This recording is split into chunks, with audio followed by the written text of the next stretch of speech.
ယူနန်လက်ရာအရသာစစ်စစ်ကိုမှကြိုက်နှစ်သက်သူတွေအတွက်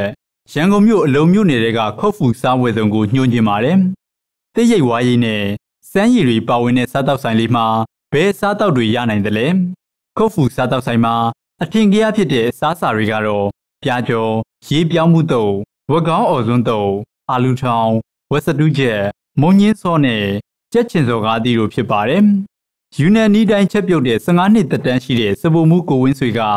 မှာယူကြတဲ့အစားအစာကတော့အာလူထောင်ပါတဲ့။ကျွန်တော်တို့ဒီမှာကတော့စားတာတော့အများမျိုးစုံတယ်ခင်ဗျ။အဲ့ဒါလည်းအများများတယ်ဒါပေမဲ့အဓိကချက်ပေးရတယ်ဆိုတော့တင်ပွဲရတော့အာလူတောင်းပဲအာလူတောင်းကတော့ဒီစားတဲ့ဧည့်သည်အားလုံးပါသဘောကျနှစ်တဲ့ကြတယ်။ရန်ကုန်အရသာမဟုတ်ပါဘူးကျွန်တော်တို့ယူနန်အရသာပဲ။သူကသူ့ရဲ့အရသာဟာနည်းနည်းလေးချင်းမလိုလိုနဲ့အရန်စိတ်နေတယ်။စားတဲ့လူကအရန်သဘောကျတယ်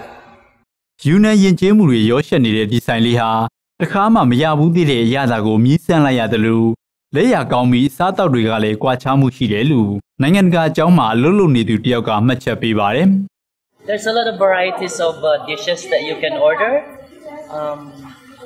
The taste is actually really good and unique. It's actually very unique. I haven't tried such dishes before. It reflects, I think, the culture of the Yunnan province.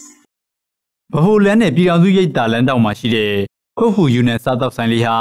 လာရောက်စားတောက်သူတွေကိုအေးမြငြိမ်းချမ်းမှုတွေပေးနိုင်မဲ့စိတ်ကူးလေးပါလို့စိုက်ပန်ရှင်ကိုအိုက်ခွေကဆိုပါတယ်။ကျွန်တော်ဒီလူချင်းပန်းမှာကြတော့အများတော့အခေကျွန်တော်ဝါနဲ့အားလုံးအောင်အကောင်အဆောက်ဝါစားဝါနဲ့ပဲဒီစားလုပ်ထားတာ။ဒီဝါနဲ့ဆိုတာဒီဒေတာမှာဝါနဲ့ပြီးချမ်းမလားလို့စိတ်ကူပါဗျာ။နောက်ပြီးစမ်းရည်နဲ့ရေတံလေးနဲ့ဖွင့်ထားပြီးကြတော့နေပူတဲ့ချိန်ကျရေတံကြားရင်းနဲ့စိတ်ရပိုအေးသွားမလားလို့အဲ့လို